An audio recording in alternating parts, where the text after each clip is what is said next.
पवित्र चारों वेद, पवित्र कुरान शरीफ, पवित्र बाइबल, पवित्र गुरु ग्रंथ साहिब, पवित्र कबीर साहिब की वाणी में छुपे हुए गूढ़ रहस्य अर्थात तत्व को जानने के लिए कृपया अवश्य सुनिए जगत गुरु तत्वदर्शी संत रामपाल जी महाराज के मंगल प्रवचन।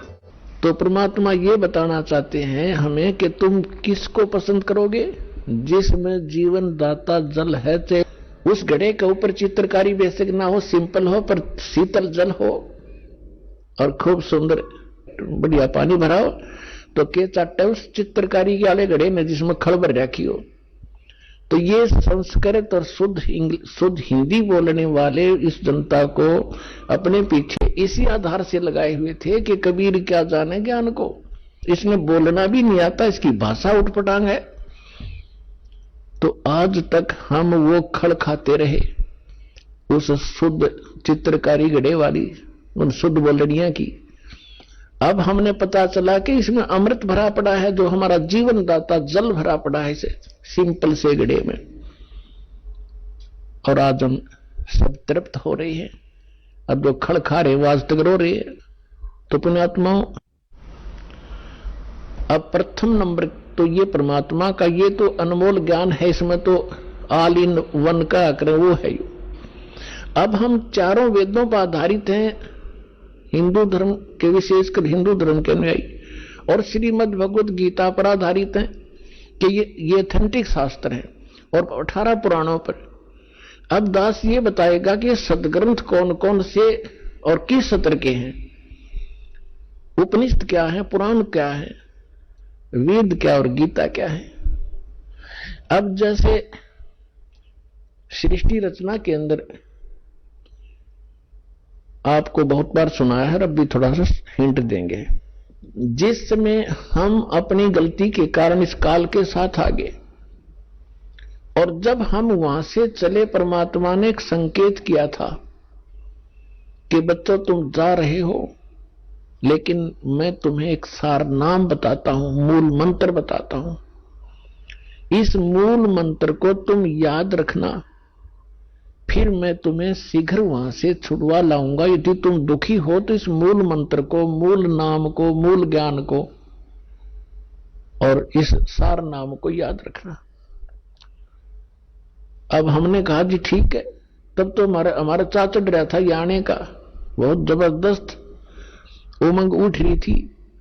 अब यहां तो इसने ऐसे पत्थर डाल दिया हमारी बुद्धि पर, हमें ये नहीं पता, 2-3 वर्ष के बाद ही बोल लेते हैं पिछला हमने क्या किया था। तो उसको याद दिलाने के लिए स्वयं परमेश्वर आए। उस परमेश्वर ने दया बख्शी हमारे ऊपर। कबीर परमात्मा जी ने इस ज्योत निरंजन सरपुरुष, जो यहां का 21 ब्रह्मांड का स्वामी है, इसके अंतःकरण में अपना ज्ञान फीड कर दिया, फैक्स कर दिया। जैसे एक मोबाइल से दूसरे मोबाइल में एक फिल्म की फिल्म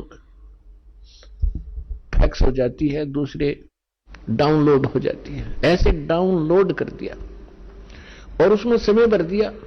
इतने समय के बाद ये अपने आप ऑटोमेटिकली इसके शरीर से बाहर आ जाएंगे। तो समय आने पर इस ज्योत निरंजन के श्वासों के माध्यम से ये चारों वेद निकले और एक अच्छी ट्रे के ऊपर ये विराजमान हो गए। ये पहले पूरा एक ही ग्रंथ था। तो इस काल भगवान ने देखा कि इसमें क्या लिखा, मैं पढ़ूं। अब इसने पहले उस ज्ञान को पढ़ा कि परमात्मा की जानकारी है। जिसमें परमात्मा की विशेष जानकारी थी वो पोर्शन खत्म कर दिया, और भगवान के डर से इसने ये 4 वेद रख लिए, जिसका बाद में इनको 4 वेदों में विभाजित कर दिया गया। और जो मूल ज्ञान था, जो विशेष उसके अंदर डिस्क्रिप्शन था परमात्मा की महिमा का, इसने नष्ट कर दिया, खत्म कर दिया, दबा दिया। उस अक्षति की पूर्ति करने के लिए परमेश्वर को स्वयं आना पड़ता, ये ज्ञान आपको देने के लिए। चारों वेदों का ज्ञान इनकम्प्लीट है, श्रीमद् भगवत गीता का ज्ञान इनकम्प्लीट है और पुराणों का ज्ञान तो इनकम्प्लीट है ही है, क्योंकि वो तो उसका ज्ञान दाता ही अन्य है। तो चारों वेद गॉड गिवन है, परमेश्वर कबीर जी के द्वारा दिए गए ग्रंथ हैं। उनमें से भले ही कुछ अंश निकाल दिया गया हो, फिर भी उस परमात्मा की महिमा बहुत सारी है। लेकिन वेदों में वो मंत्र नहीं है जिससे मोक्ष हो सकता है, ना ही श्रीमद् भगवत गीता में। इन वेदों में ज्ञान परमात्मा की महिमा का कलम तोड़ है। और परमेश्वर कबीर जी ने अपनी प्यारी आत्मा धर्मदास जी को ये ज्ञान समझाया था, सतलोक दिखाया था। उससे पहले वो धर्मदास जी श्री विष्णु जी का कट्टर उपासक था। जैसे हम हिंदू धर्म के अंदर जन्मे सभी प्राणी श्री ब्रह्मा जी, श्री विष्णु जी को, श्री शंकर जी को, विष्णु जी को के भी हम अगर इष्ट मानते थे तो शंकर जी को समांतर आदर देते थे और उनका भी एकादा मंत्र साथ जपया करते थे। ऐसे ही वो था। जब उसकी बुद्धि मालिक ने सेट की, सचखंड लेकर गए सतलोक में, फिर उसको वापस छोड़ा, तब उसको पता चला कि सचमुच परमात्मा तो कोई और है और हम ब्रह्मा विष्णु महेश को परमात्मा मानते थे। और हमारे धर्मगुरु ये कहा करते कि वेदों में ये तीनों देवता सुप्रीम पावर है, इनकी कोई माता नहीं, कोई पिता नहीं, पुराणों में ऐसा ही है। और गीता का भी रेफरेंस देकर श्री कृष्ण जी को सुप्रीम पावर बताया करते थे। तो धर्मदास जी ने कहा कि हे भगवान, ये तो मैंने आंखों धर्मदास जी ने कहा कि हे भगवान, मैंने तो आंखों देख लिया आपको, आप ही भगवान और कोई भगवान नहीं है। ब्रह्मा विष्णु महेश पावर नहीं, सुप्रीम पावर नहीं है, परमात्मा नहीं है, ये तो अक्षत्रिय विभागीय अधिकारी हैं। हे परमात्मा, फिर तो ये वेद और कतेब पुराण और ये सब झूठे हैं। परमात्मा ने कहा वेद कतेब झूठे नहीं भाई, झूठे हैं जो इनको समझे नहीं। झूठे तो वो है जो इनको समझ नहीं सके। ये बिल्कुल एक नंबर का ज्ञान है इनके अंदर, वेद और कतेबों में। और फिर परमेश्वर ने कहा कि वेद मेरा भेद है, मैं ना मिलूं वेदन के माही, और जौन वेद से मैं मिलूं ये वेद जानते नहीं। परमात्मा ने कहा था ये चारों वेद मेरी महिमा का गुणगान करते। कबीर देव कबीर साहब, इसमें सैकड़ों स्थान पर, हजारों स्थानों पर लिखा है। और ब्रह्मा विष्णु महेश भगवान नहीं है, ये शिव पुराण के अंदर लिखा हुआ है। तो ये जिन्होंने इन वेदों और कतेबों को, पुराणों को समझा नहीं, वो लोग नकली थे, झूठे थे, उन्हें ज्ञान नहीं था। वेद कतेब झूठे ना भाई, झूठे हैं जो समझे नहीं। अब जो दास आपको आज निर्णय करने जा रहा है कि कौन से ग्रंथ हैं जिनको हम शास्त्र माने कि उनके अनुसार साधना करने से मोक्ष होगा, वो शास्त्र अनुकूल साधना है। इनमें से परमात्मा की वाणी तो है ही, उसको तो हम बाद में लेंगे, पहले इन वेद और गीता को और इन पुराणों को लेते हैं। क्योंकि आज पूरा मानव हिंदू समाज इन्हीं सदग्रंथों पर आधारित है। और जब उनको ये ज्ञान होगा कि ये सदग्रंथ क्या बता रहे हैं, और फिर उसको रूबरू किया जाएगा, परमात्मा ने 600 वर्ष पहले आकर बताई थी वही बातें अपनी सिंपल उस बिना चित्रकारी वाले घड़े में अमृत भर कर गए थे वो, तब हम पहचानेंगे, छोड़ेंगे और वो जल लेंगे, ग्रहण करेंगे, तो हमारा जीवन दाता है। तो पहले हम वेदों को और गीता जी को, इसको निर्णय करते। ये वेद आपको बता दिया गॉड गिवन है, ये स्पिरिचुअल नॉलेज है, ये वो शास्त्र हैं जिसके अनुसार हमने साधना करनी चाहिए।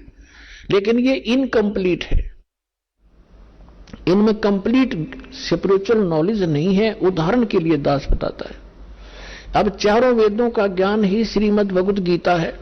इसमें गीता ज्ञान दाता ये ब्रह्म है और वेद ज्ञान उसको डायरेक्ट मिला हुआ है। उसमें जो लिखा है वो परमात्मा ने ही लिखा है, जो कुछ भी उसमें लिखा है भगवान ने लिखकर भेजा है, जो कुछ की तरफ का रोल है वो भी मालिक ने लिखा है। इसमें भेजा इसके पास। अब इसमें श्रीमद् भगवत गीता में इसने अपना मत अड़ाया है कुछ, जो युद्ध करवाने के लिए, और वो वेदों से मेल नहीं खाता है तो वो रिजेक्टेड है, वो हमें मान्य नहीं है। श्रीमद् भगवत गीता में जहां पर ये कहता है अर्जुन ये मेरा मत है, यानी वो वेद ज्ञान नहीं है, इसका अपना मत है, और वो मत अगर वेद से मिलता है तो ठीक है, वेद के विपरीत है तो वो ठीक नहीं है। तो श्रीमद् भगवत गीता और पवित्र चारों वेद, पवित्र श्रीमद् भगवत गीता, ये एथेंटिक रिकॉर्ड वो शास्त्र हैं जिनके अनुसार हम साधना करेंगे, और ये गॉड गिवन है। अब बात रही उपनिषद और पुराणों की। उपनिषद क्या है? उपनिषद है किसी ऋषि का अपना अनुभव, जैसा उसने भगवान को जाना, वेदों को पढ़ा और फिर अपने डले डोए अभ्यास समाधि समाधि लगाई, उसने जैसा अनुभव हुआ उसने उसमें लिख दिया, वो उसी के नाम से, जैसे मंडूक्य उपनिषद है, मांडुक्य नामक एक ऋषि था, उसका अनुभव उसमें जो लिखा है, और उस उपनिषद में यदि वेद के विरुद्ध ज्ञान है तो वो रिजेक्टेड है, और वेद के अनुकूल है तो वेद वाला है, उसका क्या, वो कहां से लाया फिर, वो तो वेद के अंदर विद्यमान ही है। अब बात आती है पुराणों की। ये पुराण क्या है? ये पुराण है श्री ब्रह्मा जी का अनुभव। इस काल भगवान ने सबसे पहले ये चारों वेद जो काट छांट करके इसने रखे थे, ऋग्वेद, यजुर्वेद, सामवेद और अथर्ववेद, ये चारों के चारों वेद इस ब्रह्मा जी को दिए। ब्रह्मा जी की बुद्धि इस काल के हाथ में है। ब्रह्मा जी कौन है? ये इस काल का पुत्र है, ज्येष्ठ पुत्र, बड़ा पुत्र। और सेकंड नंबर के विष्णु जी और थर्ड नंबर के शिव जी, ये काल के पुत्र हैं, दुर्गा और काल के संयोग से उत्पन्न हुए हैं। दुर्गा इनकी माता है, काल ब्रह्म इनका पिता है। तो इस काल भगवान ने अपने बड़े पुत्र ब्रह्मा को ये सौंपे कि आप गुप्त रूप से, सागर मंथन हुआ उसमें छोड़ दिए, ये उठा ले। मां ने कह दिया बेटा तू पढ़ ले, तू बड़ा है, ये तेरा काम है, इस ग्रंथों को समझ और समझा। तो उसने वेदों को जैसा समझा, उसने आगे पुराणों में वो अनुभव बोल दिया। ये पुराण एक ज्ञान है, इसको 18 विभागों में बांट दिया गया। कैसे बांट दिया? जैसे दक्ष आदि ऋषियों को ब्रह्मा ने ज्ञान दिया, उन्होंने आगे अन्य ऋषि अपने वंशजों को सुनाया, कुछ ब्रह्मा जी से प्राप्त, कुछ अपना अनुभव। आगे चलते चलते उसी ज्ञान को जो ब्रह्मा जी ने ज्ञान दिया था वो तो है ही सभी में, लेकिन प्रत्येक राइटर ने, प्रत्येक वक्ता ने अपना अपना अनुभव उसमें मिलाना शुरू कर दिया। तो ये जो ब्रह्मा जी का दिया हुआ अनुभव है, वेदों को जैसा उन्हें समझा है, तो वेदों से इन ऋषि महर्षियों ने एक ओम नाम प्राप्त कर लिया, और उस ओम नाम को पूर्ण परमात्मा का मान लिया। जबकि यजुर्वेद अध्याय नंबर 40 के मंत्र नंबर 10 में स्पष्ट किया है कि कोई तो परमात्मा को संभवात कहता है। संभवात माने जन्म लेकर श्री राम और कृष्ण के रूप में अवतरित होता, जन्म लेता है, साकार। और कोई उसको असंभवात कहता है, यानी वो जन्म ही नहीं लेता, निराकार है। उसमें लिखा है कि वो परमात्मा कैसा है, जन्म लेता है या नहीं लेता है, वो तत्वदर्शी संत बताते हैं, उनसे सुनो। तो इससे सिद्ध हो गया कि वेद ज्ञान भी इनकम्प्लीट है, कंप्लीट नहीं है। अब इन ऋषियों की बुद्धि पर यहां पत्थर पड़ गया कि उसमें यह स्पष्ट किया है कि वो वास्तविक ज्ञान तो इनसे हटकर है। श्रीमद् भागवत गीता के अंदर अध्याय नंबर 4 के श्लोक नंबर 32 और 34 में स्पष्ट किया है गीता ज्ञानदाता ने, ब्रह्म ने, कि परमेश्वर अपने मुख कमल से जो ज्ञान देता है उसमें विस्तार के साथ उसकी वाणी में, उनके मुख से निकले हुए वचनों में वो यथार्थ भक्ति मार्ग और धार्मिक यज्ञों की जानकारी, अनुष्ठानों की जानकारी विस्तार से की गई है। वो तत्व ज्ञान है। और उस ज्ञान को जानकर तू सर्वथा सभी पापों से मुक्त हो जाएगा। चौथे अध्याय के 34वें श्लोक में कहा कि उस ज्ञान को तत्वदर्शी संतों के पास जाकर समझ, उनको दंडवत प्रणाम करने से, कपट छोड़कर उनकी सेवा करने से, प्रसन्न करने से वो तत्वदर्शी संत तुझे उस तत्व ज्ञान का उपदेश करेंगे। इति सिद्धम कि गीता ज्ञान कंप्लीट नहीं है, इनकम्प्लीट है। और श्रीमद् भगवद गीता के अंदर कौन से मंत्र हैं? आज सुबह के सत्संग में आपको ये निर्णय दिया गया था कि कौन है भगवान, कैसा है परमात्मा, किसने देखा है भगवान, वो रहता कहां है भगवान। और फिर अब शाम के सत्संग में आपको ये सिद्ध करना है कि वो परमात्मा, वो उस परमात्मा के पाने वो शास्त्रानुकूल साधना कौन सी है, और वो कौन सी साधना है जिससे भगवान प्राप्ति होती है और किसने की है। आज के सत्संग का ये विषय होगा।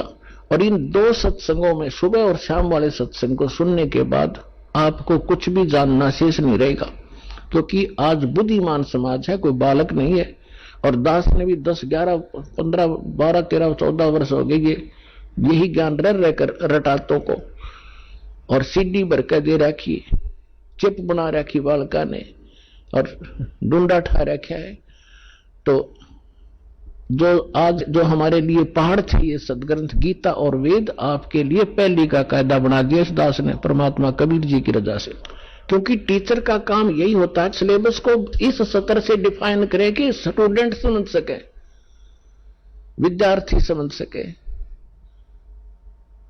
यही काम होता है टीचर का। लेकिन अभी तक हमें ये आध्यात्मिक गुरु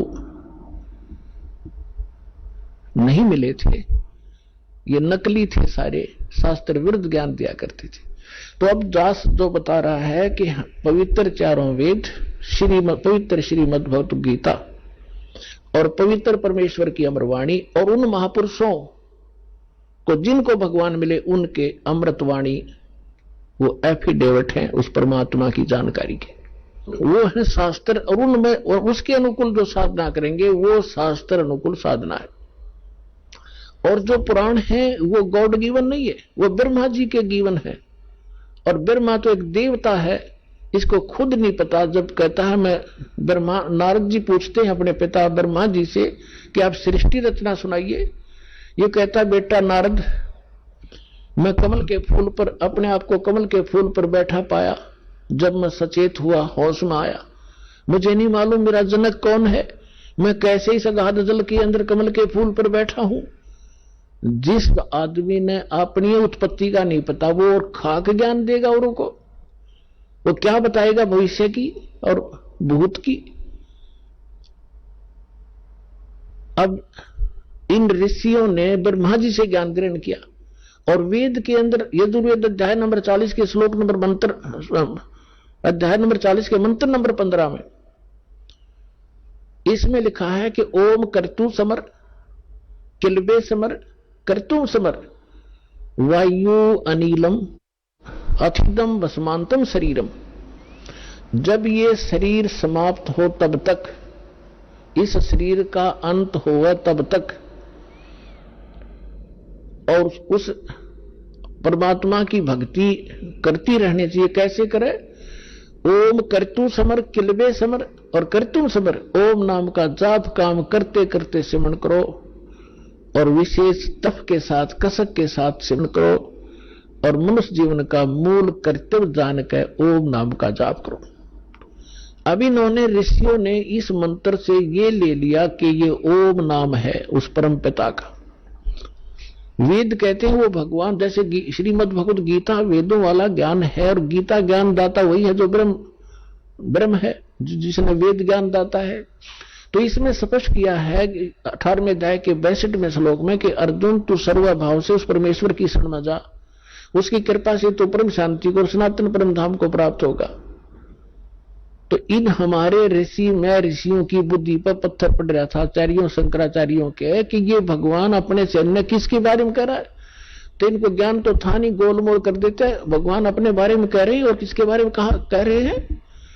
सुबह के सत्संग में आपको डिफाइन किया था कि 3 पुरुष हैं, और श्रीमद् भगवत गीता अध्याय नंबर 15 के श्लोक नंबर 1 से लेकर 4 में और 16 और 17 में स्पष्ट किया है कि ऊपर को जड़ और नीचे को तीनों गुण रूपी शाखा वाला लटका हुआ संसार रूपी पीपल का वृक्ष समझो, और तीनों गुण रूपी इसकी शाखा है। और जो संत इस सभी विभागों को जानता वृक्ष के, वो तत्वदर्शी संत है। और फिर 15वें अध्याय के 4थे श्लोक में कहा कि जब तत्वदर्शी संत मिल जा, उसके बाद इस अज्ञान रूपी अंधकार को, उलझी हुई गुत्थी को तत्व ज्ञान रूपी शस्त्र से काट के यानी समझ के, उसके पश्चात परमेश्वर के उस परम पद की खोज करनी चाहिए, जहां जाने के बाद साधक फिर लौटकर कभी संसार में नहीं आता। और गीता ज्ञानदाता 4थे अध्याय के 5 और 9 श्लोक में गीता में, दूसरे अध्याय के 12 श्लोक में, 10वें अध्याय के दूसरे श्लोक में कहता है कि अर्जुन तेरे और मेरे बहुत जन्म हो चुके, तू नहीं जानता मैं जानता हूं, हम पहले भी जन्मे थे, आगे भी जन्म होगा। इसलिए वो कहता है कि उसके पश्चात उस परमेश्वर की परम पद की खोज करनी चाहिए, जहां जाने के बाद फिर जन्म मृत्यु नहीं होती। और उसके लिए ऑप्शन छोड़ दिया कि तत्वदर्शी संतों की खोज कर वो बताएंगे उसके पाने का मार्ग। अब श्रीमद् भगवत गीता अध्याय नंबर 8 में आपको पहले भी दिखाया, अब भी दिखाते हैं। 8 के 13 में मंत्र में लिखा है, ओम इति एकाक्षरम ब्रह्म विहारण माम अनुसमरण ये परियाति तजन देहम स याति परमाम गति। मुझ ब्रह्म का केवल एक ओम मंत्र है, और जो इसकी अंतिम सांस तक इस ओम नाम का सिमरण करता हुआ जाता है, तो ओम नाम से मिलने वाली जो परम गति वो प्राप्त हो जाती है। ओम नाम से मिलने वाली परम गति कौन सी है? ब्रह्म का मंत्र है, ब्रह्म लोक प्राप्त होता है। गीता अध्याय नंबर 8 के श्लोक नंबर 16 में यह भी स्पष्ट किया है कि ब्रह्म लोक में गए हुए प्राणी भी फिर जन्म मृत्यु में आते हैं। तो वो स्थिर नहीं है, वो परम गति नहीं हुई, वो मोक्ष नहीं हुआ जो गीता अध्याय नंबर 15 के श्लोक नंबर 4 में वर्णित है कि उसके पश्चात परमेश्वर के उस परम पद की खोज करनी चाहिए, जहां जाने के बाद फिर लौटकर कभी संसार में नहीं आते। तो आज इस सत्संग में दास आपको ये क्लियर करना चाहेगा कि वो कौन से मंत्र हैं जिनसे मोक्ष होगा, वो शास्त्र में कुल साधना कौन सी है। और ये कंसेप्ट जब क्लियर हो जाएगा पुण्यात्मा, तो अपने आप मन को जगह नहीं रहेगी कि तो बकवाद गढ़न की या किसी नकली संत के बीच में बढ़न की। कितनी कोशिश कर लिए, आपके हृदय में वो उसका ज्ञान समावेगा नहीं। फिर आप भक्त बनोगे, फिर आप मोक्ष प्राप्ति करोगे, क्योंकि रास्ते में हमारे कोई काल के दूत दिशा चेंज कर देते थे। हम ठीक मार्ग पर चलाए भगवान ने, फिर दिशा बदल दी उन लोगों ने, हम धक्के खाते फिर रहे आज तक। तो दास ऐसा ज्ञान देगा, उस गॉड गिवन ज्ञान कबीर भगवान का, कि आपके सामने ब्रह्मा विष्णु महेश आ जाएंगे, उनको फेल कर दोगे आप।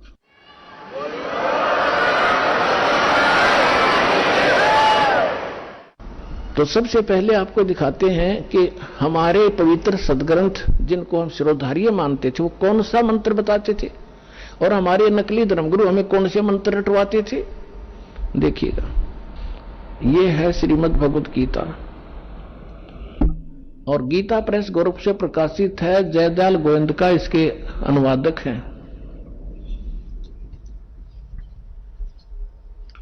अध्याय नंबर 8 का श्लोक नंबर 13 आपको दिखाते हैं। ये 8 का 13 नंबर, इसमें है ओम इति, ये ओम शब्द है, यहां इन्होंने अनुवाद भी किया है ओम ओम, ये ऐसा ओम प्रणव मंत्र है। ये ओम इति एकाक्षरम ब्रह्म व्यवहारन माम अनुसमरण ये प्रयाति तजंदेहम स याति परमाम गतिम। इन्होंने अनुवाद ठीक नहीं करना आया, ये लिखा है जो पुरुष, यहां से शुरू होता है इसका, जो पुरुष ओम ओम इस एक अक्षर रूप ब्रह्म को उच्चारण करता हुआ उसके अर्थ स्वरूप मुझ निर्गुण ब्रह्म का चिंतन करता हुआ शरीर त्याग कर जाता है, वह पुरुष परम गति को प्राप्त होता है। हमने ये लेना है कि ये ओम नाम है इसकी पूरी गीता में, पूरी श्रीमद् भगवत गीता में और कोई मंत्र नहीं है जाप करने का, केवल एक ओम मंत्र है। ये है ब्रह्म का, ये कहता मुझ ब्रह्म का। ओम इति एकाक्षरम ब्रह्म व्यवहारन माम अनुस्मरन ये प्रियाति तजम देहम स याति परमाम गतिम। ये ब्रह्म बोल रहा है श्री कृष्ण में प्रवेश करके अपने सत्र का ज्ञान तो सही बता रहा है, लेकिन हम भ्रमित थे कि श्री कृष्ण जी बोल रहे हैं। श्री कृष्ण जी को तो पता ही नहीं मैंने गीता में बोला क्या था। अब गीता अध्याय नंबर 17 के श्लोक नंबर 23 में गीता ज्ञानदाता कहता है कि जो वो परमात्मा है, तत्ब्रह्म है, उसकी भक्ति तत्वदर्शी संत बतावेंगे, उनसे पूछो। और उसका संकेत दिया है ओनली, देखिएगा गीता अध्याय नंबर 17 का और ये श्लोक नंबर हम यहां आएंगे 23 पे। इसमें लिखा कि ओम तत्सत इति निर्देश ब्रह्मणे तिर्विध समर्थ ब्राह्मणा तेन वेदा च यगा च विहिता पुरा। ये खुद का अनुवाद करते हैं ओम ओम तत् तत् सत सत। ऐसे यह 3 प्रकार का सच्चिदानंद घन ब्रह्म, ब्रह्मण सच्चिदानंद घन ब्रह्म अर्थात परम अक्षर ब्रह्म का नाम कहा है।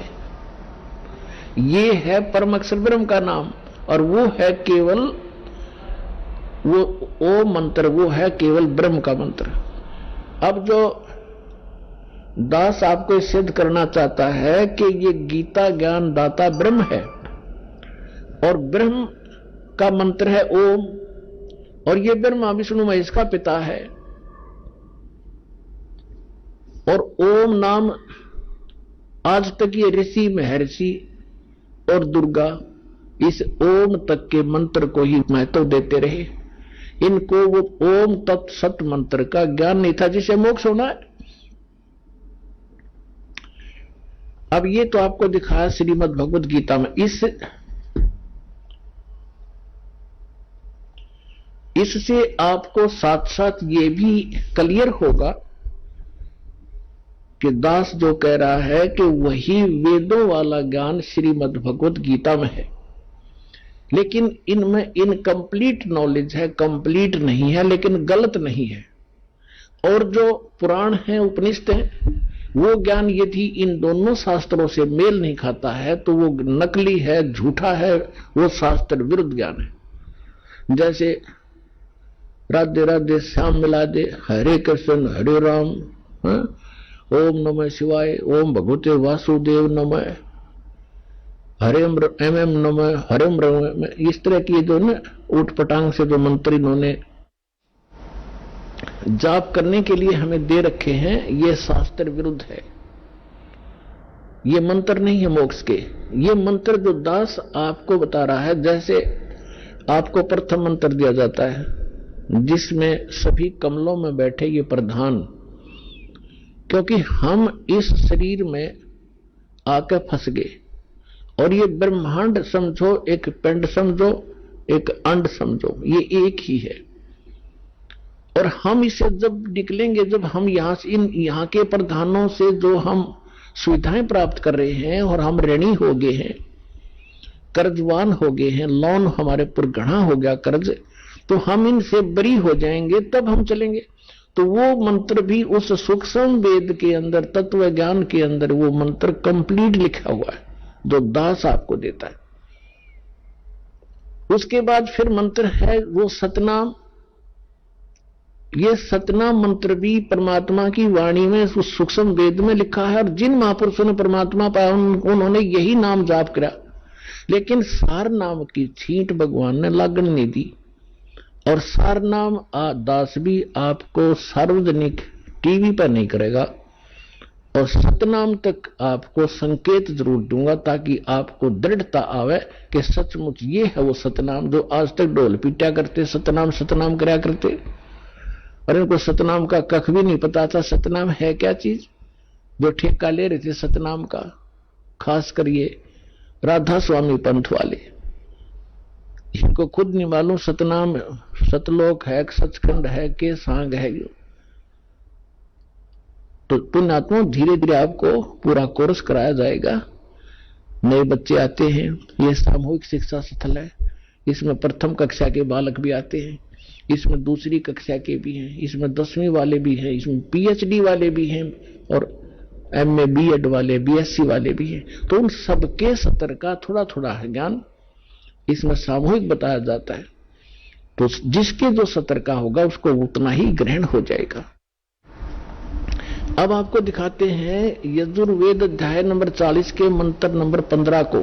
इसमें भी यही कहा है, देखिएगा। और इसके अनुवादक हैं महर्षि दानंद,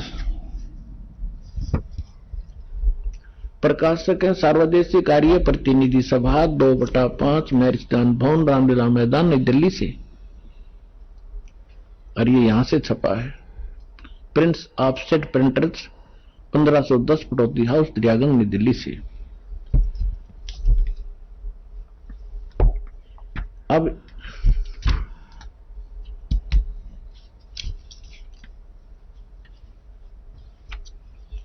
ये देखिएगा, यजुर्वेद भाषा भाष्यम 44वां अध्याय, 40वां अध्याय, और यहां ये 15वां मंत्र है।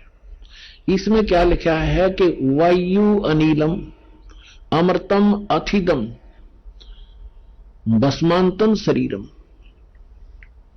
ओम करतो समर किलबे समर करतुम समर। कितना सिंपल मंत्र है। और इस अनुवाद करता नाड़ी ने महर्षि दानंद ने अड़ंगा कर रखा है। क्या लिखा है? करतो माने हे कर्म करने वाले जीव तू शरीर छूटते समय। अब ये ओम मंत्र है ना, ओम, इसको क्योंकि इनका अनुवाद कर रहा है ये करतो, ये ओम ब्रैकेट में ले लिया।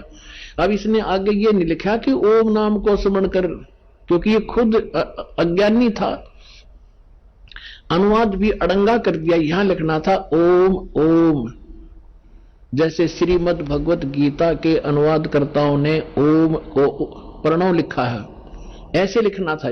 इस ओम का जाप कर। और इसने क्या कर दिया देखिए, बालक भी समझ ले इसको। इसने लिखा कि कर्तो माने हे कर्म करने वाले जीव तू शरीर छूटते समय ओम, इस नाम वाच्य ईश्वर को स्मरण कर, ना कि ओम को स्मरण नहीं कर। है ना अज्ञान इसका। यहां लिखना था इस ओम को स्मरण कर। किलबे माने अपने सामर्थ्य के लिए परमात्मा और अपने रूप का स्मरण कर। कर्तव्य माने अपने किए स्मरण, अपने किए का स्मरण कर। इसका संस्कार वायु धनंजय, वायु अनिलम कारण रूप वायु को, कारण रूप वायु अविनाशी कारण को धारण करता। इसके अनंतर यह शरीर नष्ट होने वाला, सुखादि का आश्रय शरीर अंत में भस्म होने वाला है। सातुदान, ये कोई है सिर पैर इसका? है कोई अनुवाद इसका? इसे शर्म दर्द हो जाए अनुवाद न पढ़ के आदमी। क्या निष्कर्ष दिया इसने? इसका सीधा सा अर्थ है वायु अनिलम भस्मातम शरीरम, अथिदम भस्मांतम शरीरम, और ओम करतो समर। करतो माने काम करते करते ओम का स्मरण कर। और किलबे माने कलबलाहट के साथ, विशेष कसक के साथ, विशेष तड़प के साथ भगवान का स्मरण कर इस नाम का। और कर्तुम माने अपना मूल उद्देश्य जानकर मनुष्य जीवन का काम ही भक्ति करना है। इस उद्देश्य को से परिचित होकर ओम नाम का जाप कर। और जब शरीर छोड़कर जाएगा, तेरा जो प्राण है, वायु माने प्राण, जीव, तेरा जो जीव है, जब तू शरीर छूटेगा तेरा, उस समय इस ओम नाम के जाप से जितना अमृतो, जो परम गति तेरी होनी है, इस तक होगी। और यही श्रीमद् भगवत गीता अध्याय नंबर 8 के श्लोक नंबर 13 में गीता ज्ञानदाता कहता, ओम इति एकाक्षरम ब्रह्म विहरण माम अनुसमरण ये प्रयाति तजन देहम सयाति परमाम गतिम। मुझ ब्रह्म का केवल एक ओम मंत्र है। अब इन दोनों सदग्रंथों से मिलकर इसका निष्कर्ष सही निकलेगा। और तीसरा परमात्मा वाला ज्ञान तो सारा अंधेरा हटावेगा, उसको हम बाद में छेड़ेंगे।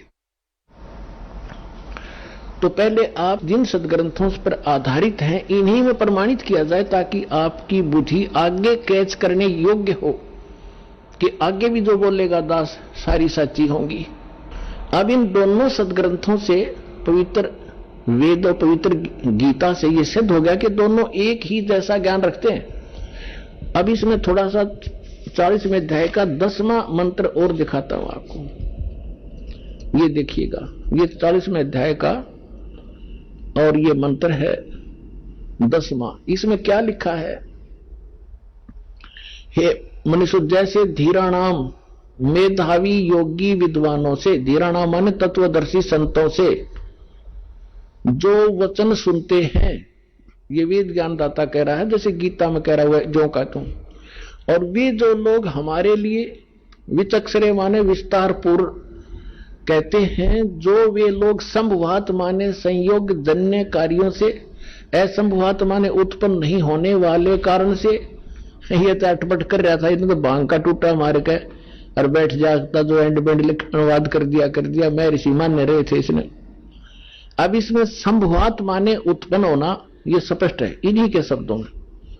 असंभवात माने उत्पन्न नहीं होने वाला, और संभवात माने जन्य यानी उत्पन्न होने वाला, संभवात माने उत्पन्न होने वाला। इसका सीधा सा अर्थ है कि कोई तो आहु माने कहते हैं, कोई तो कहते हैं कि परमात्मा उत्पन्न नहीं होता, और कोई कहते हैं कि परमात्मा उत्पन्न होता श्री राम और श्री कृष्ण रूप में। तो इसमें लिखा है कि जो वो धीराणाम माने मेधावी विद्वान तत्वदर्शी संत, जिनका ज्ञान टिकाऊ है, दृढ़ ज्ञान जिसके पास है सच्चा, वे जो वचन सुनाते हैं,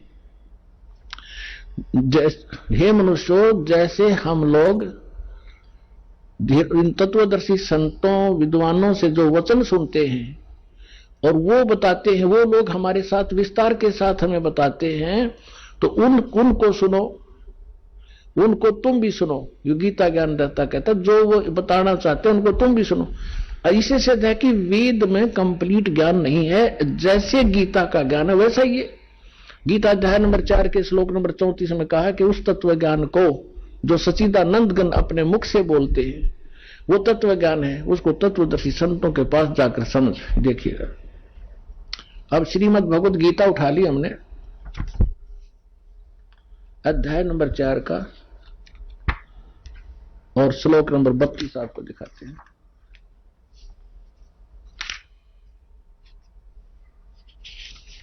ये देखिएगा, गीता अध्याय नंबर 4 का ये श्लोक नंबर 32 है। इसमें इन्होंने यहां गड़बड़ कर दी। इसमें ब्रह्मणे शब्द है, ब्रह्मणे मुखे। इन्होंने अनुवाद किया है कि इस प्रकार और भी बहुत तरह के यज्ञ, यज्ञ माने यज्ञ यानी धार्मिक अनुष्ठान, इन्होंने ब्रह्मणे का अर्थ कर दिया वेद की वाणी में, मुखे माने वाणी में। यहां लिखना था सच्चिदानंद घन ब्रह्म परम अक्षर ब्रह्म ने जो अपने मुख कमल से बोली वाणी उसमें। अब ये ब्रह्म जहां ये विचलित हो गए वहां अनर्थ कर डाले इन्होंने, ब्रह्मणे का अर्थ यहां वेद लिख दिया। और यहां देखना 17वें अध्याय का भी आपने पढ़ा था, 17वें अध्याय का जो 23वें श्लोक में ये ब्रह्मणे शब्द है, यहां विचलित नहीं हुई। ये 17वें अध्याय का गीता, श्रीमद् भगवद गीता का ये 23वां श्लोक है। इसमें है ओम तत्सत निर्देश है ब्रह्मणे, ये ब्रह्मणे शब्द है, उसमें भी है त्रिविध समर्थ है। इसमें इन्होंने सही किया कि ओम ओम तत् सत सत, ऐसे यह 3 प्रकार का ब्रह्मणे माने सच्चिदानंद घन ब्रह्म यानी परम अक्षर ब्रह्म का नाम कहा है। ये परम अक्षर ब्रह्म सच्चिदानंद घन ब्रह्म यानी ब्रह्म से अन्य कोई ब्रह्म है। तो यहां इन्होंने ब्रह्मणे का अर्थ वेद की वाणी कर दिया। अब चौथे अध्याय का 32 में फिर आगे यहां लिखा है कि इस प्रकार और भी बहुत तरह के यज्ञ, यज्ञ माने धार्मिक अनुष्ठान, सच्चिदानंद घन ब्रह्म की वाणी, मुखे माने उसने अपने मुख कमल से बोली उस वाणी में विस्तार से कहे गए हैं। उन सब को तू कर्म जान, यानी काम करते करते हठ योग से नहीं। जैसे अभी आपने यजुर्वेद अध्याय नंबर 40 के मंत्र 15 में पढ़ा, ओम कर्तु समर किलबे समर और कर्तुम समर। सूक्ष्म वेद में लिखा है नाम बैठत नाम उठत नाम सोवत जागवे, नाम खाते नाम पीते नाम सेती लागवे। यानी काम करते करते सिमरण कर, चलते फिरते सिमरण कर, भगवान को भूला मत। जब भी समय मिले उसी समय उसको याद कर। गीता अध्याय नंबर 8 के श्लोक नंबर 5 और 7 में गीता ज्ञानदाता भी कहता है कि अर्जुन यदि मेरी भक्ति करनी है तो युद्ध भी कर और मेरा सिमरन भी कर। यानी युद्ध से कठिन काम नहीं होता, उसमें भी सिमरन करना। और ये हठ योग और जंगल में जा बैठना, खड़े होकर तप करना, ये कहां से लाए? ये शास्त्र विरुद्ध साधना थी। अब इसमें क्या लिखा है कि वो जो ज्ञान है, जो सच्चिदानंद घन ब्रह्म अपने मुख कमल से जो वाणी बोलता है, कबीर वाणी, उसमें विस्तार से कही गई है, वो तत्व ज्ञान है। अब चौथे अध्याय के 34वें श्लोक में देखो। अब 34वें श्लोक में क्या कहा है कि जो ज्ञान, उस ज्ञान को जो सच्चिदानंद घन ब्रह्म अपने मुख से बोलते हैं, उस वाणी को, उस तत्व ज्ञान को, उस ज्ञान को तू तत्वदर्शी ज्ञानियों के पास जाकर समझ। यानी गीता में ज्ञान नहीं है वो, और उनको भली भांति दंडवत प्रणाम करने से, उनकी सेवा करने से, कपट छोड़कर सरलता पूर्वक प्रश्न करने से वे परमात्म तत्व को भली भांति जानने वाले, यानी गीता ज्ञानदाता से अन्य कोई परमात्म तत्व है। परमात्म तत्व को भली भांति जानने वाले तत्वदर्शी संत, यानी तत्वदर्शी संत, तत्वदर्शी न, वो ज्ञानी महात्मा तुझे तत्व ज्ञान का उपदेश करेंगे। इति सिद्धम के गीता के अंदर वो तत्व ज्ञान नहीं है। और ये ओम नाम ब्रह्म का है। ओम के जाप से क्या उपलब्धि होती है, कौन सी परम गति होती है? अभी इसके साथ साथ ये भी निष्कर्ष निकालेंगे कि ब्रह्मा विष्णु ये महेश ये भगवान नहीं है, ये ईश नहीं है। हमारे सदग्रंथों में लिखा, देखिएगा, ये शिव महापुराण, इसमें संस्कृत भी साथ है। प्रथम भाग ये कहां से छपा है? श्री शिव महापुराण विद्यावरिधि पंडित ज्वाला प्रसाद जी मिश्रकृत, हिंदी टीका सहित, खेमरा श्री कृष्णदास प्रकाशन, मुंबई। अब आपको थोड़ा वर्बली समझाता हूं कि एक बार श्री ब्रह्मा जी विष्णु जी के पास चले गए और इन ऋषि महर्षियों ने जो साधनाएं की, हठ योग किए, समाधिस्थ हुए, ये काल भगवान जो इन ब्रह्मा विष्णु महेश का पिता है, इसने प्रतिज्ञा कर रखी है कि मैं अपने ओरिजिनल काल रूप में कभी किसी के समक्ष नहीं आऊंगा। तो ये क्या करता है, जो ये ऋषि लोग समाधि लगाया करते, हठ योगी ने सीख रखा था, डले डाउन की आदत थी, तो किसी को ब्रह्मा जी के रूप में दर्शन दे देता। जो ब्रह्मा जी को ये आम ऋषि अपने पास ही देखा करते थे साकार में, किसी को विष्णु जी के रूप में दर्शन दे देता, किसी को शिव जी के रूप में, अपने पुत्रों के रूप में। तो जो साधक था वो ये कहने लग जाते, भाई ये ब्रह्मा जी खुद भगवान है, ये अपने को छुपाए बैठे हैं। इस बात से ब्रह्मा जी फूल गए, मैं प्रजापिता हूं। और जिनको विष्णु जी के रूप में दर्शन दिए उसने, वो विष्णु जी के गुणगान करने लगे कि ये सर्वेश्वर है, महेश्वर है, सारी सृष्टि के रचने वाले यही है। इस बात से विष्णु जी को भ्रम हो गया कि मैं भगवान हूं। और इसी तरह शंकर भगवान की सती थी, जानो। अब एक दिन ब्रह्मा जी चले गए विष्णु जी के पास। विष्णु जी अपने सारे नौकर नाकरों के पास आराम से लेटा था। यहां तो बान बढ़ाई हुई तो बहुत बुरी है ना। तो ब्रह्मा जी आए, जब ये खड़े नहीं हुए और न ही सत्कार किया, अकदे मेरी बेइज्जती हो जाए, विष्णु जी ने सोची। तो ब्रह्मा जी ने कहा कि मैं तेरा बाप आया हूं और तू मुझे देखकर आकड़ पाड़ा है। विष्णु जी बोला कि मैं तेरा बाप हूं, तू मेरी नाभि कमल से उत्पन्न हुआ है। ब्रह्मा जी कहने लगे कि नहीं, सारा संसार मेरे से उत्पन्न हुआ है और मैं सर्वेश्वर हूं, सबका उत्पन्न करता हूं। इस बात पर दोनों का झगड़ा हो गया। फिर ये काल ने इनके बीच में एक लिंग खड़ा कर दिया, तेजों में स्तंभ, बहुत लंबा चौड़ा। ये झगड़ा भूल गए, उसका और छोर खोजन लगे। ये पुराण में लिखा है, विष्णु पुराण। फिर वो खुद आएगा अपने पुत्र शिव जी का रूप बना के, और फिर लग गया इनको ज्ञान देने कि तुम भगवान नहीं हो, अपने आप को भगवान मान बैठे। ये देखिएगा, अब हम इस पुस्तक से आपको क्लियर करेंगे। श्री शिव महापुराण विद्यावरिधि पंडित ज्वाला प्रसाद जी मिश्रकृत, हिंदी टीका सहित, खेमरा श्री कृष्णदास प्रकाशन, मुंबई। इसके ये देखिएगा, विद्वेश्वर संहिता है ये, 11 पृष्ठ पे विद्वेश्वर संहिता अध्याय 6 भाग 1, इसमें लिखा है नंदीकेश्वर बोले, जो शंकर भगवान का वाहन है, नंदीकेश्वर बोले कि हे योगेंद्र, आगे एक समय विष्णु भगवान शेष सैया पर अपने गुरुडादि पार्षदों से संयुक्त लक्ष्मी सहित शयन करते थे, लेटे हुए थे। उस समय ब्रह्म ज्ञानियों में श्रेष्ठ ब्रह्मा जी अपनी इच्छा से वहां आए। सब प्रकार से सुंदर सेज पर शयन करते हुए कमल लोचन विष्णु जी से पूछने लगे, तुम कौन हो जो मुझे देखकर अभिमानी पुरुष के समान शयन करते हो? हे वत्स, हे बेटा। ब्रह्मा जी बोले विष्णु जी से कहने लगे कि हे बेटा उठो, मैं तेरा जनक आया हूं। हे वत्स उठो, देखो मैं तुम्हारा स्वामी आया हूं। आए हुए स्वामी, आए हुए गुरु को देखकर, गुरु माने बड़े को, जो अभिमान करता है उस द्रोही मूड का प्रायश्चित होना उचित है। यह सुनकर विष्णु जी के अंतर में तो क्रोध हुआ, अंदर तक घना गुस्सा हुआ, पर ऊपर तो शांत, लोग दिखावा शांत रहा, बाहर से शांत रहे और बोले कि वत्स, ए बेटा तुम्हारा मंगल हो, बैठो इस आसन पर विराजो। इस समय तुम्हारा नेत्र कुटिल और मुख वक्र क्यों हो गया, यानी टेढ़ा मुंह क्यों कर रहा है, टेढ़ी आंख क्यों कर रहा है तू? आजा बैठ जा बेटा। ब्रह्मा जी बोले, हे वत्स, हे बेटा विष्णु, तुमको समय के प्रभाव से अभिमान है। हे पुत्र, मैं तुम्हारा रक्षक और जगत का पिता हूं। विष्णु जी बोले, ये सब जगत मुझ में स्थित है, तुम चोर के समान किस प्रकार अपना कहते हो? तुम मेरी नाभि कमल से उत्पन्न हुए हो, इससे मेरे पुत्र हो, मुझे पुत्र कहना व्यर्था है।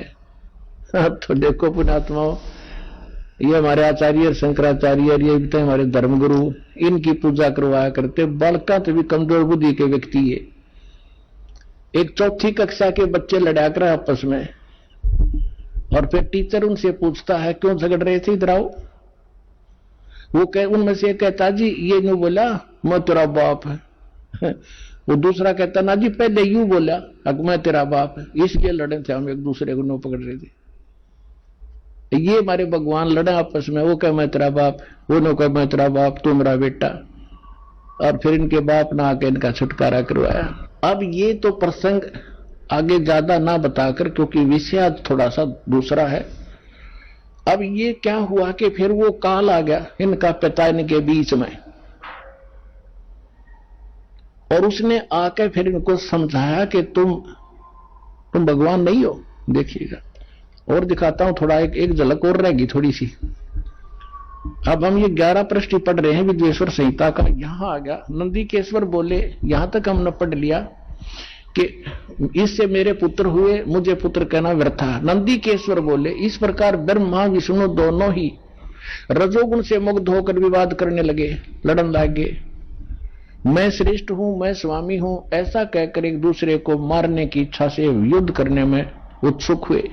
आइए अब हम उन श्रद्धालुओं के अनुभव जानते हैं जो जगत गुरु तत्वदर्शी संत रामपाल जी महाराज जी से दीक्षा प्राप्त कर चुके हैं तथा उनके द्वारा बताए गए भक्ति मार्ग पर चल रहे हैं। नमस्कार सर। नमस्कार सर। सर क्या नाम है आपका? महेंद्र दास। महेंद्र जी आप कहाँ से हैं? मैं जिला अलीगढ़ यूपी से हूँ। महेंद्र जी, संत रामपाल जी महाराज से आप कब जुड़े? 12/12 सन 2017 में। संत रामपाल जी महाराज से नाम दीक्षा लेने से पहले क्या आप कोई भक्ति साधना भी करते थे? मैं बहुत भक्ति करता था जो, यानी मैं गंगाई नहाने जाता था जो, नंगे पैर जाता था। मुझे भक्तों ने जो यानी और भक्त थे कहाँ जो, उन्होंने बताया कि गंगाई नहावई तू अपने प्रेत होगी जो, तेरा सही हो जाएगा जो। तो मैं बहुत परेशान था, इतना परेशान था मेरी टांगें सूज गई थी जो, चला फिरा ही नहीं जाता था जो। तो मैं इतना परेशान था कि बहुत तरह से, तो एक मैंने गुरु बनाए थे अपने जो, तो वो बोले कि तू अब जो गंगाई नहा अपनी प्रेत होंगी। तो जब मैं प्रेतों की गंगाई नहाने जाता था, फिर उसके बाद में जो है कुछ कष्ट हुए। तो कुछ दिन बाद जो है जो मेरे गुरु बनाए थे, उस गुरु ने मेरे लिए मेरे एक साथी थे, उन्होंने जो है मेरे ऊपर चक्कर करा दिया था। तो मैंने उनसे कहा कि मेरी फूफा ये तुमने गलत किया मेरे साथ में, ये मुझे खून की उल्टी हो रही है। क्या नहीं ऐसा कुछ नहीं है, नहीं है कैसे नहीं है। तो वो नहीं माने। मैंने कि मुझे ठीक कर दो, कहा है क्या नहीं ठीक हो जाएगा तुझे।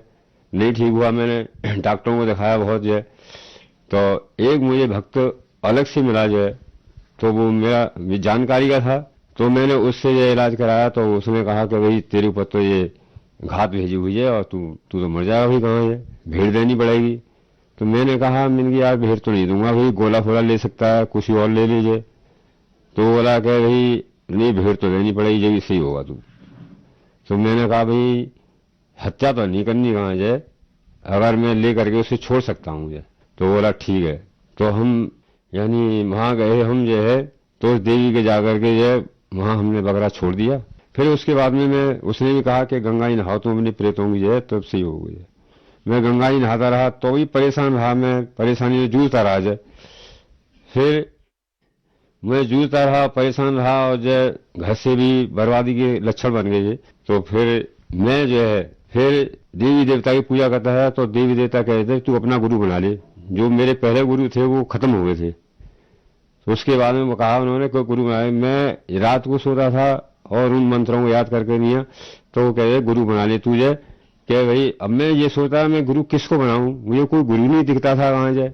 तो मैं एक से धन सतगुरु के उसमें डेरे में गया जाए, मेरे साथी थे, पास में एक मास्टर थे, उन्होंने कहा कि भाई तू ना इसमें सच्चा सौदा में चल कर आ जाए और तू तेरा सब कल्याण हो जाएगा।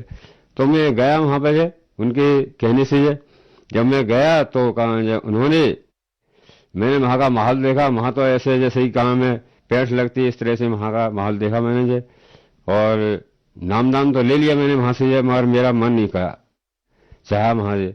फिर एक दिन जाकर के जो है फिर नहीं गया मैं उनके यहाँ, उनके डेरे में झड़ जो है नहीं गया। तो अब इसी तरह से मेरी तरफ थी कि मेरा गुरु कोई सच्चा सही मिले, अच्छा रास्ता बताने के लिए, जो परमात्मा की शरण में पहुंच जाऊंगा। फिर वो बोला मेरे भाई के भाई साहब जो है नामदान ले लो मैं नामदान मैं आज ही लूंगा फिर संत रामपाल जी के यहाँ। तो मैंने कहा चलो मैं ये आज ही नामदान दिलवाइए नामदान केंद्र से, कि कहाँ पर है, मैंने जलालपुर है। तो मैं वो ले गए मुझे बुला करके, जब मैं नामदान लिया। संत रामपाल जी महाराज से नाम दीक्षा लेने के बाद आपको क्या क्या लाभ प्राप्त हुए? हाँ मुझे लाभ हुए है, और जो कि मैं दारू फारू बहुत पीता था वो भी मेरी सब छूटी है। दारू इतनी पीता था कि सुबह शाम तक हो जाती थी, और सब मेरे घर वाले मुझसे लड़ते थे, परेशान होते थे मुझसे, कहाँ कि तुम इतना पैसा बिगाड़ते हो, ये करते वो करते हो, कमाई इतनी है नहीं, कहाँ से आता है तो झड़ मैंने जो है संत रामपाल जी का नामदान लिया। मैंने नामदान लेकर के मेरी सब दारू फारू सब छूट गई, कोई भी आज तक मैंने दारू नहीं पी और न ही मैंने कोई कुछ खाया, ऐसा नशा करता मैं अब मुझे बहुत लाभ मिले हैं। जबकि मैं कुछ दिन पहले हार्ट अटैक की बीमारी हुई थी, एकदम मुझे आंखों तक अंधेरा हो गया था अंधेरा होकर के मैं एकदम पसीने में नहा गया। पसीने नहा करके मैं कहा मुझे भाई हॉस्पिटल ले चलो मुझे, और मेरी हालत ज्यादा खराब है। तो मैं हॉस्पिटल गया, हॉस्पिटल जाकर के यानी मलखानसी हॉस्पिटल गया मैं वो विशेषज्ञ हार्ट का ही यानी डॉक्टर था। डॉक्टर ने यानी चेकअप कराया, चेकअप करा करके देखा कि भाई इसको मेडिकल ले आए, जल्दी से जाइए।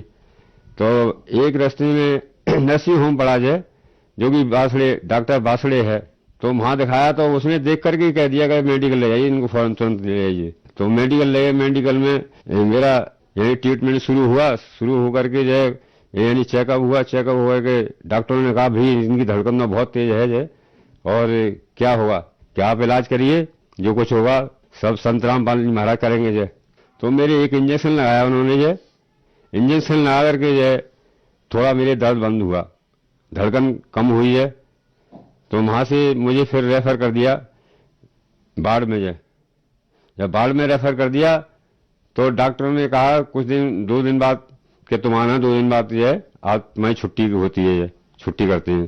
तो छुट्टी करके नहीं मैं मंगलवार दिन गया डॉक्टर के पास वार्ड नंबर 14 में। तो उन्होंने कहा कि भाई तुम्हारे तो ऑपरेशन होगा। मैंने ऑपरेशन होगा काय का? क्या आपके हार्ट का जो आपके हार्ट की परेशानी है उसका ऑपरेशन होगा। मैंने कहा कितने पैसे लगेंगे? 1,00,000 रुपया भी लग सकता है। मैंने 1,00,000 रुपया कैसे लगेगा? तो वो बोले कि भाई उसमें छल्ला पड़ता है, एक जय 2 पड़े या 1 पड़े जय, तो छल्ला पड़ेगा आपके जय ऑपरेशन होगा। मैंने कहा जी मेरे पास तो 70 पैसे भी नहीं है, तो मैं पहले घर पूछ लेता हूँ जय। मैं घर आया, घर आ करके जो है मैंने कुछ दिन देखा मैंने कि मेरी कोई परेशानी बढ़ती है आगे को नहीं बढ़ती है, तो मुझे परेशानी हुई। तो मैंने संत रामपाल जी के यहाँ मैंने अपनी प्रार्थना लगाई और प्रार्थना करके दूसरे दिन खबर मिली कि आपको परमात्मा दया करेंगे जय, आप ठीक हो जाओगे और कोई भी परेशानी नहीं होगी। तो जब से अब तक मुझे कोई भी परेशानी नहीं हुई है। मैं संत रामपाल जी की कृपा से जय मैं बिना ऑपरेशन के ठीक हुआ हूँ और कोई मुझे परेशानी नहीं है, कैसी भी किसी भी तरह की परेशानी नहीं है शरीर के अंदर जय। मैंने जब से अब तक किसी भी चीज की गोली एक भी गोली नहीं खाई है आज तक जय, जिससे कि मैं स्वस्थ हूँ, बढ़िया हूँ। ये मेरी हार्ट की रिपोर्टें हैं जय, और ये मेडिकल की रिपोर्टें हैं जो कि मुझे परेशानी थी हार्ट से जय कि आपके जो है ऑपरेशन होगा जय। मेरे साथ कितने पैसे लग जाएंगे जय? कि भाई 1,00,000 रुपये भी लग सकता है आपके जय। तो मैंने कहा मिलकी साहब कैसे लगेगा? कि आपके छल्ला पड़ सकता है जय। तो मैंने उनसे डॉक्टर ने कहा कि मैं भाई अभी तो नहीं करा रहा, मेरे पास पैसे नहीं है जय, और मैं आपको फिर जो है बताऊंगा जय। वहां से चलाया मैं मेडिकल से, और आकर के मैंने संत रामपाल जी के यहाँ मैंने प्रार्थना लगाई अपनी जय।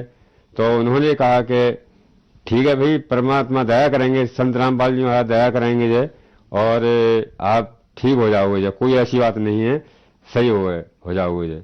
तो मैं आज तक जो है कोई भी परेशानी नहीं हुई, सही हूं मैं जय, कोई परेशानी नहीं है, ना मैंने अभी तक एक भी गोली खाई है, ऐसा कुछ नहीं है मेरे लिए, ना ऑपरेशन हुआ मेरे। मैं बिना ऑपरेशन के संत रामपाल जी महाराज ने मुझे सही किया है जय। और मेरी पत्नी के हड्डी बढ़ गई थी गर्दन की जय। जब गर्दन की हड्डी बढ़ गई थी तो मैंने बहुत दिखाया डॉक्टरों को, प्राइवेट ही दिखाया, यहाँ मेडिकल में ही दिखाया। मेडिकल में कहा भी ऑपरेशन होगा तो इनकी नजर चली जाएगी और कोई सक्सेस नहीं हो सकता है, ये भी नहीं कह सकते हम जय। तो किसी ने एक पड़ोसी ने बताया कि तुम ऑल इंडिया हॉस्पिटल ले जाओ जय और वहां दिखाओ। तो मैं वहां 1 हफ्ते तक रहा जय, तो मेरा बहुत पैसा खर्च होगा, कम से कम 50,000 रुपये खर्च हो गए थे। तो वहां 1 हफ्ते रहा, वहां पे ये कह दिया कि भाई आप जो है एक्सरसाइज कराइए, ये ठीक नहीं होंगी जय, आप एक्सरसाइज कराइए और इनकी यही एक्सरसाइज करते रहेंगे तभी चलते रहेंगे, उन्हें ऑपरेशन होने से इनकी नजर भी जा सकती है, कोई सक्सेस भी नहीं हो सकता ऑपरेशन। तो आज उन्होंने जो नामदान लिया संत रामपाल जी महाराज से, नाम लेकर के जो उनके आज तक जो हड्डी गर्दन की हड्डी में जो बिल्कुल ठीक है और कोई भी दर्द नहीं है, कोई भी परेशानी नहीं है, कोई भी किसी भी प्रकार की परेशानी नहीं है आज तक। जो वैसे घर बार में सब अमन चैन है समझे। मेरा कारोबार भी सही है, पहले मेरे कारोबार से ही परेशान था जय, एक पैसे के लिए बैठा रहता था, तो मैं आज जो है बहुत सुखी में हूँ, सही हूँ मैं। सर संत रामपाल जी महाराज से नाम दीक्षा कैसे ली जा सकती है? नाम दीक्षा जो है संत रामपाल जी महाराज से आप सभी बहन भाइयों से अनुरोध है मेरा, सभी से ही, और जो भी बीमारी है आपकी सब बीमारियां खत्म होंगी। और संत रामपाल जी महाराज जी से जो भी नामदान हर जिले में खुले हुए हैं, चैनल पर जो है पीली पट्टी चलती है, उसमें नंबर दिए हुए हैं, आप उन नंबरों में फोन करिए और फोन करके नामदान केंद्र खुले हुए हैं हर जिले में जो है उनसे नामदान लीजिए और अपना कल्याण कराइए। धन्यवाद सर। साहेब